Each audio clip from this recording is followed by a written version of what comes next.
السلام علیکم ورحمۃ اللہ وبرکاتہ۔ الحمدللہ رب العالمین، نحمدہ و نصلی علی رسولہ الکریم، اما بعد۔ قال اللہ تعالی فی شان حبیبہ ان اللہ و ملائکتہ یصلون علی النبی یا ایھا الذین آمنوا صلوا علیہ وسلموا تسلیما۔ اللہم صلی علی سیدنا نبینا شفیعنا حبیبنا مولانا محمد وبارک وسلم۔ ناظرین اکرام، الحمدللہ اللہ تبارک و تعالیٰ کے فضل و کرم سے آج ہمارا یہ 64واں درس ہے، اور آج سورہ بقرہ کی 2 آیتوں کی تلاوت کا شرف حاصل کیا جائے گا، اور پھر اس کے بعد لفظی ترجمہ اور پھر تفسیر بیان کی جائے گی۔ اور آج کی جو 2 آیتیں ہیں وہ سورہ بقرہ کی 78ویں اور 79ویں 2 آیتیں، یعنی کہ 78 اور 79 2 آیتوں کی تلاوت کا شرف حاصل کیا جائے گا۔ سماعت فرمائیے۔ رب اشرح لی صدری ویسر لی امری واحلل عقدۃ من لسانی یفقہوا قولی۔ فاعوذ باللہ من الشیطان الرجیم، بسم اللہ الرحمن الرحیم۔ ومنہم امیون لا یعلمون الکتاب الا امانی وانہم الا یظنون۔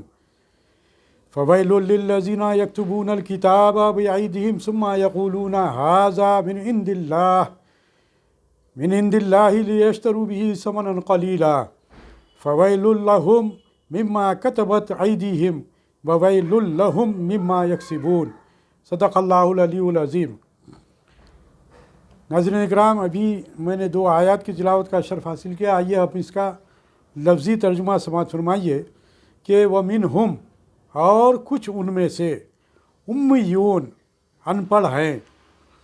لا یعلمون، نہیں وہ جانتے، کتاب کو، الا، سوائے، امانیہ، آرزوؤں کے، وَإِنْهُمْ، اور نہیں ہیں وہ، الا، مگر، یظنون، گمان کرتے۔ فویل، چنانچہ ہلاکت ہے، للذین، ان لوگوں کے لیے، یکتبون، لکھتے ہیں، کتاب، بایدیہم، اپنے ہاتھوں سے، ثم، پھر، یقولون، وہ کہتے ہیں، ھذا، یہ، من عند اللہ، اللہ کی طرف سے ہے، لیشتروا، تاکہ وہ لیں، بہ، اس کے بدلے، ثمناً، مول، قلیلا، تھوڑا سا۔ فویل، پھر ہلاکت ہے، لہم، ان کے لیے، مما، بوجہ اس کے جو، کتبت، لکھا، ایدیہم، ان کے ہاتھوں نے، اور فویل، اور ہلاکت ہے، لہم، ان کے لیے، مما، بسبب اس کے جو، یکسبون، وہ کماتے ہیں۔ دیکھیے، یہ اب میں نے لفظی ترجمہ آپ کے سامنے رکھا ہے ایک لفظ کا، تاکہ بات ذہن میں رہے کہ کون سے لفظ کے کیا معنی ہیں، وہ بھی ہم کو یاد ہو جاتے ہیں، سمجھ میں آتا ہے قرآن پڑھنے میں۔ آئیے اس کا ترجمہ سماعت فرمائیے کہ ان میں کچھ ان پڑھ ہیں کہ جو کتاب کو نہیں جانتے، مگر زبانی پڑھ لینا، یا کچھ اپنی من گھڑت اور نرے گمان میں ہیں، یعنی کہ من گھڑت باتیں اس میں شامل کر لیتے ہیں۔ تو خرابی ہے ان کے لیے جو کتاب اپنے ہاتھ سے لکھیں، پھر کہہ دیں یہ خدا کے پاس سے ہے، کہ اس کے عوض تھوڑے دام حاصل کریں، تو خرابی ہے ان کے ہاتھوں کے لکھے سے، اور خرابی ہے ان کے لیے اس کمائی سے۔ ان آیات کا جو پچھلی آیتوں سے جو ترجمہ جو تعلق رہا ہے وہ آپ کے سامنے رکھتا ہوں کہ پہلی جو آیت میں نے آپ کے سامنے رکھی کہ وَمِنْهُمْ أُمِّيُّونَ لَا يَعْلَمُونَ الْكِتَابَ إِلَّا أَمَانِيَّ وَإِنْهُمْ إِلَّا يَظُنُّونَ۔ اس آیت کا پچھلی آیتوں سے جو تعلق رہا ہے وہ یہ کہ جن یہودیوں کے ایمان سے مایوسی تھی، ان کے 4 فرقے تھے، ایک گمراہ کن علماء، دوسرے منافقین، تیسرے منافقین کو ڈانٹنے والے یہودی، چوتھے عام جہلا۔ اس سے پہلے 3 فرقوں کا ذکر ہو چکا ہے، اب چوتھے فرقے کا ذکر ہو رہا ہے۔ دوسرا تعلق اس سے یہ ہے کہ اس سے پہلے ان یہود کے ایمان سے نا امید کیا گیا، یعنی کہ نا امیدی اس سے ظاہر ہو گئی تھی، بتلا دیا گیا تھا۔ یہ بتایا جا رہا ہے اب کہ ان کی بے ایمانی کی ایک وجہ نہیں، علماء تحریف سے، منافقین نفاق سے، اور جہلا ان کی اندھی پیروی سے کفر پر اڑے ہیں۔ تیسرا تعلق اس سے یہ بتلایا گیا کہ اس سے پہلے علماء یہود کے 2 عیب بیان ہو چکے ہیں، اب تیسرا عیب بیان ہو رہا ہے کہ انہوں نے اپنے جہلا کو اپنے پھندے میں ایسا جکڑ رکھا ہے کہ جس سے ان کو نکلنے ہی نہیں دیتے۔ اس کی تفسیر میں جو بات سامنے آئی وہ یہ کہ اہل کتاب میں بعض وہ جہلا اور بے پڑھے بھی ہیں کہ جو کتاب اللہ کو بالکل نہیں جانتے، جو ان کے گمراہ کن علماء نے اپنی مرضی سے، اپنی مرضی کے موافق میٹھی میٹھی باتیں گھڑ کر انہوں نے ان باتوں کو اپنی رائے کے مطابق پا کر یاد کر لیا۔ یعنی کہ علماء یہود میٹھی میٹھی باتیں کر کر ان کے سامنے جو باتیں رکھ دیا کرتے تھے، جو شامل کر لیا کرتے تھے، جس سے ان کو فوائد حاصل ہوتے تھے، وہ انشاءاللہ آئندہ آئیں گے، وہ باتیں اس کے اندر وہ لوگ اس میں تحریف کر شامل کر لیتے تھے۔ تو ایسے جہلا جو رہتے تھے اس کو یاد کر لیتے تھے، اور اپنے خیال میں ان کو توریت کے مضامین اور خلاصہ سمجھ کر خوش ہوتے ہیں کہ ہم نے کتاب کا لب لباب نکال لیا۔ یا وہ جہلا توریت کی عبارت بے سوچے سمجھے طوطے کی طرح پڑھ لیتے ہیں، اس کے مضامین تک نہیں پہنچتے، مگر لطف یہ ہے کہ انہیں خود بھی ان باتوں پر یقین نہیں۔ ایسا بھی ہوتا ہے کہ حالانکہ اتنا سب کرنے کے باوجود وہ لوگ بھی، بعض جہلا میں بھی ایسے لوگ تھے اس بات کو محسوس کرتے تھے کہ ان کو بھی اس بات پر یقین ان کو نہیں ہوتا تھا، لیکن اس کے باوجود وہ اس پر خوش فہمی کا شکار تھے۔ اب آگے کی آیت میں جو بات بتلائی جا رہی ہے وہ یہ کہ فَوَيْلٌ لِّلَّذِينَ يَكْتُبُونَ الْكِتَابَ بِأَيْدِيهِمْ، تو خرابی ہے ان کے لیے جو کتاب اپنے ہاتھ سے لکھے، یعنی کہ جو تحریف کر رہے کتاب میں، جو اللہ تبارک و تعالیٰ کی طرف سے جو نازل ہوئی تھی کتاب، وہ کتاب کو من پیش نہیں کر رہے بلکہ اس کے اندر اپنے مرضی کے مضامین اس کے اندر شامل کر اس میں لکھ دیے۔ اور پھر ثم یقولون ھذا من عند اللہ لیشتروا بہ ثمنا قلیلا، پھر کہہ دیں یہ اللہ کی طرف سے ہے تاکہ خریدے وہ ساتھ، یعنی کہ یہ جو کچھ ایڈ کر دے رہے ہیں اس کے اندر، جو شامل کر لے رہے تھے، اس کی وجہ کیا ہے؟ اس کی وجہ یہ ہے کہ ان سے کچھ تھوڑا بہت مال حاصل کر لیں، کہ تھوڑا بہت ثمنا قلیلا، مختصر سا تھوڑا سا ان کے عوض جو ہے سو دام حاصل کر لیں۔ یہ بات یہاں پر بتلائی جا رہی کہ وہ اس کو شامل کر جہلا کے سامنے، لوگوں کے سامنے پیش کرتے تھے اور بتلاتے تھے کہ یہ توریت میں اللہ تعالیٰ کے احکام ہیں۔ اور آگے اللہ تعالیٰ کی آیت کو اس طریقے سے بیان کیا گیا ہے کہ فَوَيْلٌ لَّهُم مِّمَّا كَتَبَتْ أَيْدِيهِمْ وَوَيْلٌ لَّهُم مِّمَّا يَكْسِبُونَ، تو خرابی ہے، ویل کے معنی خرابی، فَوَيْلٌ لَّهُم مِّمَّا كَتَبَتْ أَيْدِيهِمْ وَوَيْلٌ لَّهُم مِّمَّا يَكْسِبُونَ، پس خرابی ہے واسطے ان کے ہاتھوں کے لکھے سے، اور خرابی ہے ان کے لیے اس کمائی سے۔ یعنی کہ یہاں پر یہ بات اللہ تعالیٰ بتلا رہا ہے کہ تم یہ جو عمل کر رہے ہو، یہ جو مختصر سی جو دنیا حاصل کرنے کے لیے تم جو کام کر رہے ہو، جو مال و دولت حاصل کرنا چاہتے ہو، یہ تمہارے لیے خسارہ ہے، تمہارے لیے نقصان ہے۔ اس کے تعلق سے جو بات آیتوں کے تعلق سے جو بات آئی، یہ جب حضور کریم صلی اللہ علیہ وسلم مدینہ منورہ میں تشریف لائے ہجرت فرما کر، تو علماء یہود کو قوی اندیشہ ہوا کہ ہماری سرداری چھن جائے گی اور روزی بند ہو جائے گی، کیونکہ توریت شریف میں حضور علیہ السلام کا حلیہ شریف اور ان کے اوصاف مذکور ہیں۔ جب لوگ حضور کریم صلی اللہ علیہ وسلم کو اس کے مطابق پائیں گے تو فوراً ایمان لے آئیں گے اور ہم کو چھوڑ دیں گے۔ اس اندیشے سے انہوں نے توریت شریف میں تحریف کر ڈالی اور آپ کا حلیہ بدل دیا۔ مثلاً توریت شریف میں تھا کہ نبی آخر الزماں خوبصورت، گھنگریلے بال، سرمنگی آنکھیں والے اور میانہ قد ہیں۔ انہوں نے اس کو مٹا کر یوں لکھ دیا کہ بہت دراز قد ہیں، ان کی آنکھیں کنجی ہیں اور نیلی، اور بال الجھے ہوئے ہیں۔ جب عوام یہودی ان سے پوچھتے کہ کیا توریت میں نبی آخر الزماں کے صفات بیان کیے گئے ہیں، تو وہ یہی بدلی ہوئی توریت لا کر انہیں یہی بگڑا ہوا مضمون سنا دیتے تھے۔ جب سرکار دو علیہ وسلم کے تعلق سے جب ان سے سوال کیا جاتا، پوچھا جاتا کہ جو نشانیاں توریت میں بیان کی گئی ہیں کیا ہے، تو وہ لوگ آ کر کیا کرتے تھے، اس بگڑی ہوئی یعنی کہ یہ لوگ اب تحریف کر کر جو نشانیاں جو اس کے اندر جو شامل کر لیے تھے اپنی طرف سے، وہ ان کو پڑھ کر سنایا کرتے تھے اور یہ کہتے تھے کہ یہ خدا کا کلام ہے، یہ اللہ تبارک و تعالیٰ نے جو نشانیاں بتلائے وہ یہ ہے،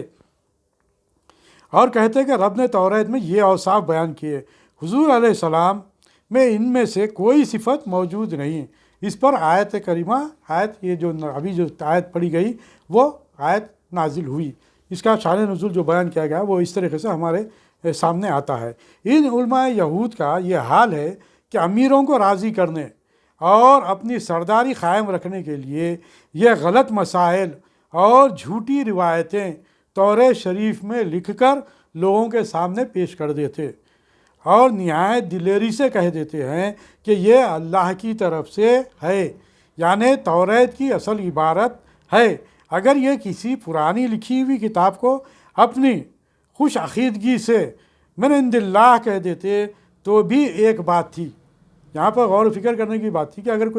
کوئی دوسری کوئی تحریف اگر کرنے کا رہتا تو کوئی بات اگر ایسی کر دیتے جو کہ وہ ہے، لیکن یہ لوگ تو مکمل طور پر اس کو تحریف کر کر اس کو اللہ کی طرف سے نازل کیا گیا ہے بول کے اعلان کرتے رہے۔ تو ایک بات تھی، غضب تو یہ ہے کہ خاص اپنے ہاتھ کے لکھے ہوئے کو من عند اللہ کہہ دیتے ہیں۔ یہ دین فروشی، یہ بے ایمانی حد کو پہنچ چکی تھی۔ خدا پر جھوٹ باندھنا، اس کی کتاب کو بگاڑنا، ایسے سنگین جرم کس لیے ہے؟ صرف چند پیسے کمانے کے لیے۔ تف ہے ان کے لیے اس لکھنے پر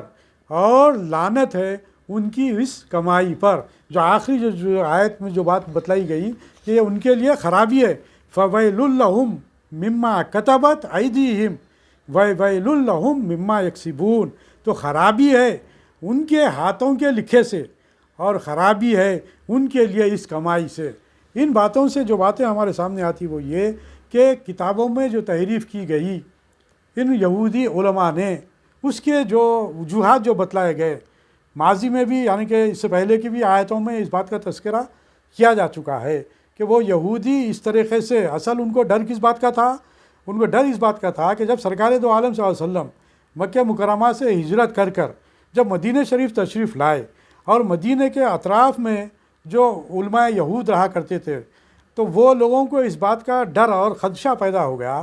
کہ سرکار دو عالم صلی اللہ علیہ وسلم کی جو نشانیاں توریت میں بیان کی گئی ہیں، اگر ہم اس کا صحیح طریقے سے اگر ہم اس کا اظہار کر دیں تو ان کو موجودہ حالات میں اس وقت جو مرتبہ اور مقام حاصل تھا وہ مرتبہ اور مقام ہم سے چھن لیا جائے گا۔ مطلب یہ ہے کہ ان کے جو پیرو تھے، ان علماء یہود کے جو پیرو تھے، وہ لوگ ہم سے دور ہو جائیں گے اور سرکار دو عالم صلی اللہ علیہ وسلم پر ایمان لے آئیں گے۔ تو جب سرکار صلی اللہ علیہ وسلم پر ایمان لے آئیں گے تو ہمیں ان سے جو نفع حاصل ہوتا ہے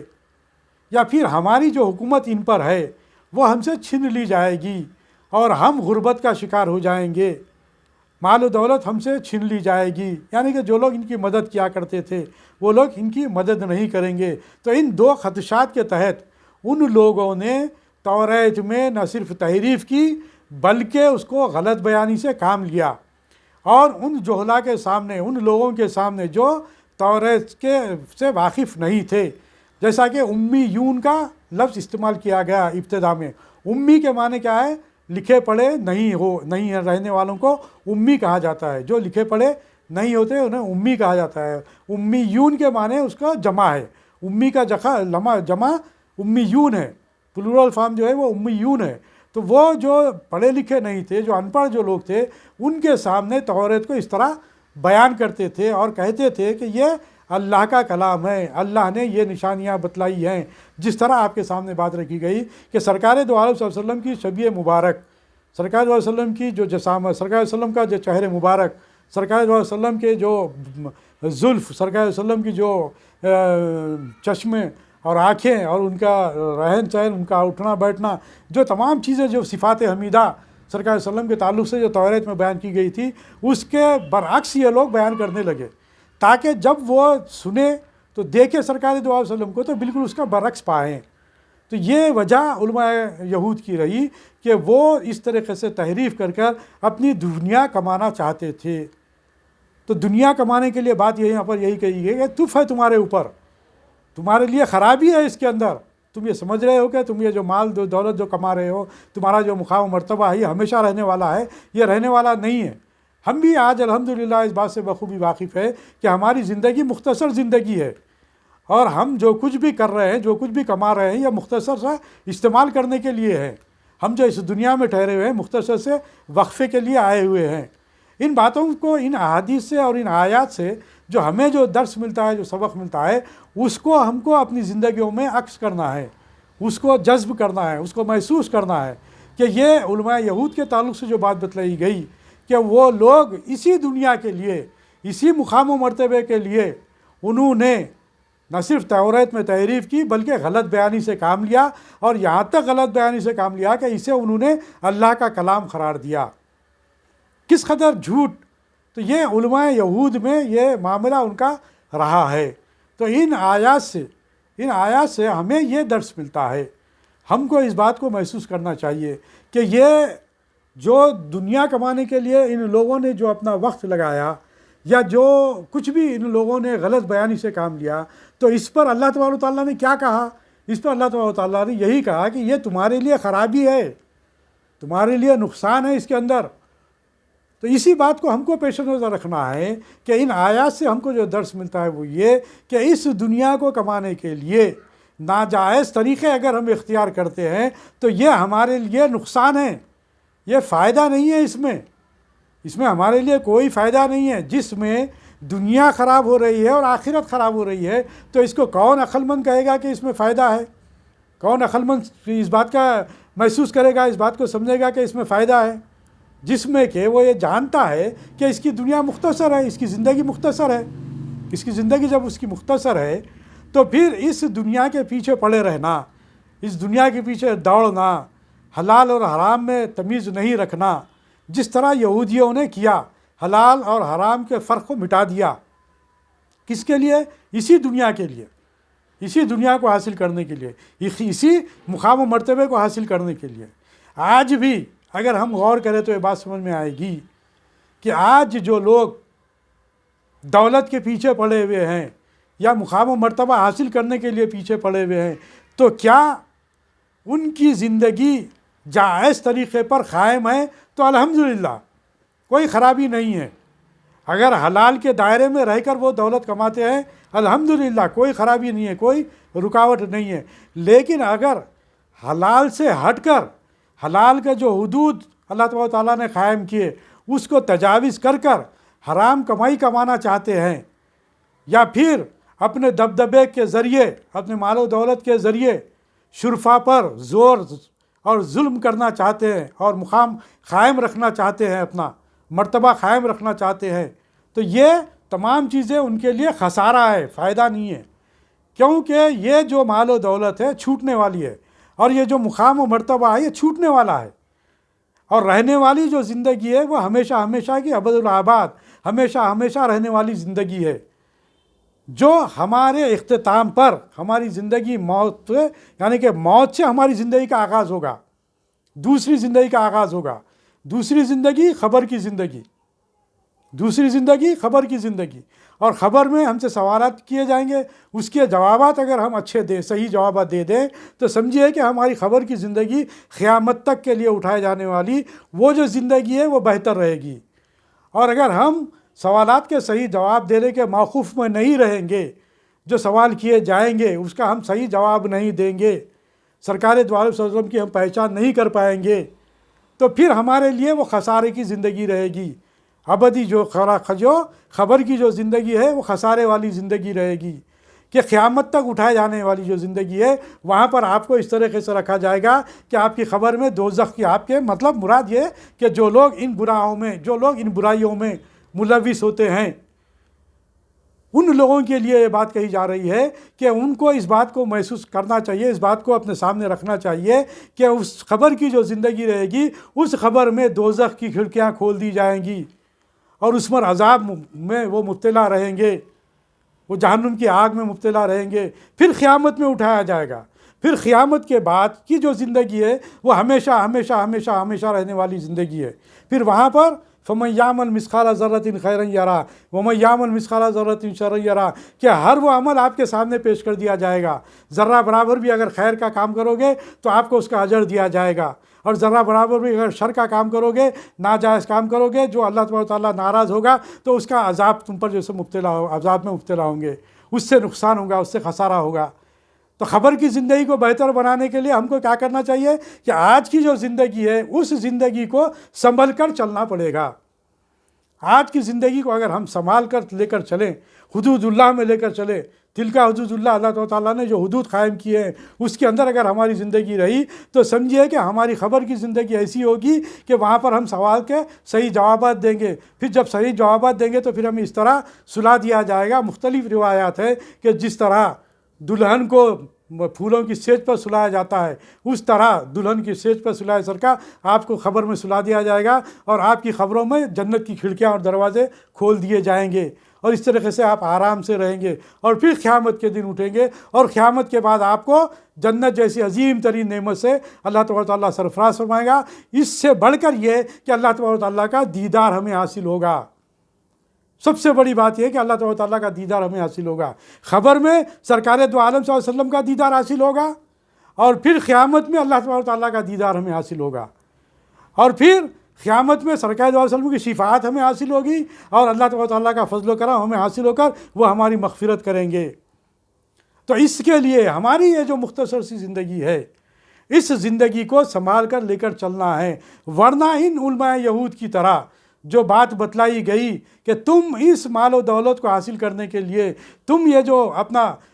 مقام اور مرتبے کو برقرار رکھنے کے لیے تم جو ایمان نہیں لا رہے ہو سرکار دو عالم صلی اللہ علیہ وسلم پر، تو اس وجہ سے تمہیں اس بات کا عذاب ہے، تم جو ہے اس میں خسارے میں رہنے والے ہو۔ نہ صرف تم ایمان لا رہے ہو بلکہ دوسرے علماء یہود کو بھی اس بات کی غلط نشاندہی کر رہے ہو کہ سرکار صلی اللہ علیہ وسلم کے نشانیوں کو، ان کے آپ کے صفات مبارکہ کو غلط بیان کر رہے ہیں، جس کی وجہ سے وہ جوہلا بھی ایمان نہیں لا رہے ہیں۔ تو اس کا عذاب بھی تم پر ہوگا۔ گزشتہ کی آیات میں یہ بات آ چکی ہے کہ اگر تمہارے کہنے پر وہ لوگ اگر ایمان نہیں لاتے اللہ پر، اس کے رسول صلی اللہ علیہ وسلم پر اور کتاب پر، تو یہ سمجھیے کہ تم پر نہ صرف تم ایمان نہیں لانے کا عذاب ہوگا، بلکہ جو لوگ تمہارے پیرو ہیں، جو لوگ تمہاری پیروی کرتے ہیں، جو لوگ تمہاری بات سنتے ہیں اور تمہاری بات سن کر جو ایمان نہیں لائیں گے، ان کا عذاب بھی تمہیں ہوگا، کیونکہ وہ تو جاہل ہیں، وہ تو واقف نہیں ہے کتاب سے، اور جو تم کہہ رہے ہو اس کی خوش فہمی میں مبتلا ہے کہ یہی اللہ کا کلام ہے۔ تو ایسے لوگوں کا عذاب بھی تم پر ہوگا۔ تو اللہ تبارک و تعالیٰ سے دعا ہے کہ ہم جو کچھ بھی کہہ رہے ہیں، سن رہے ہیں، جو کچھ بھی پڑھ رہے ہیں، اللہ تبارک و تعالیٰ سے دعا ہے کہ اے باری تعالیٰ تو ہمارے اندر قرآن کا صحیح فہم پیدا کر دے،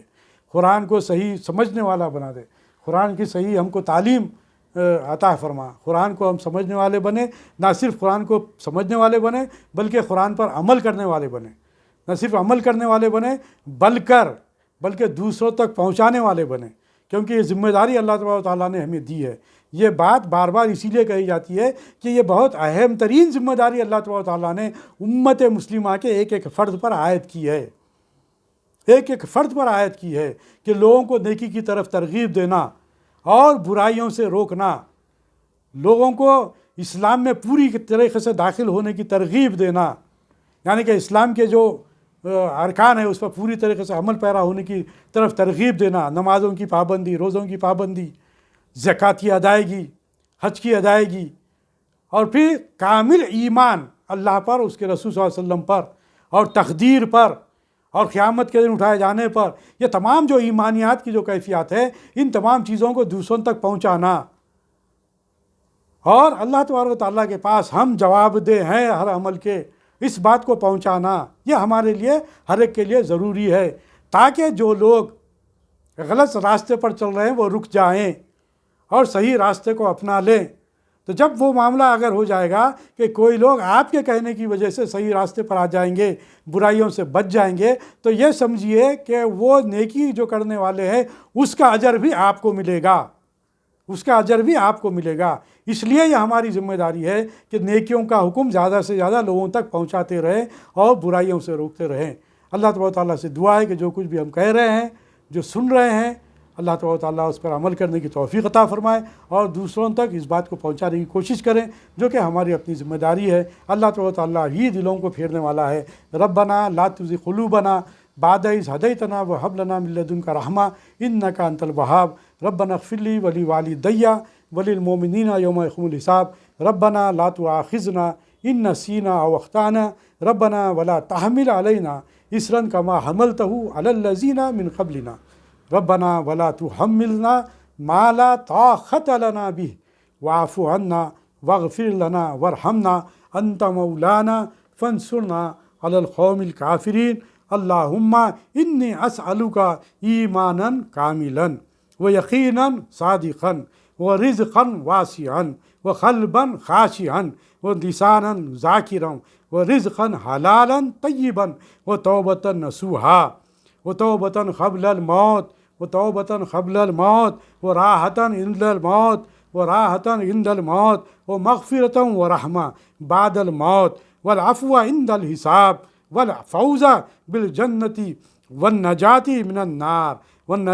من النار برحمتك يا عزيز يا غفار يا أرحم الراحمين يا رب العالمين سبحانك اللهم وبحمدك أشهد أن لا إله إلا أنت أستغفرك وأتوب إليك بفضل سبحان ربك رب العزة عما يصفون وسلام على المرسلين والحمد لله رب العالمين.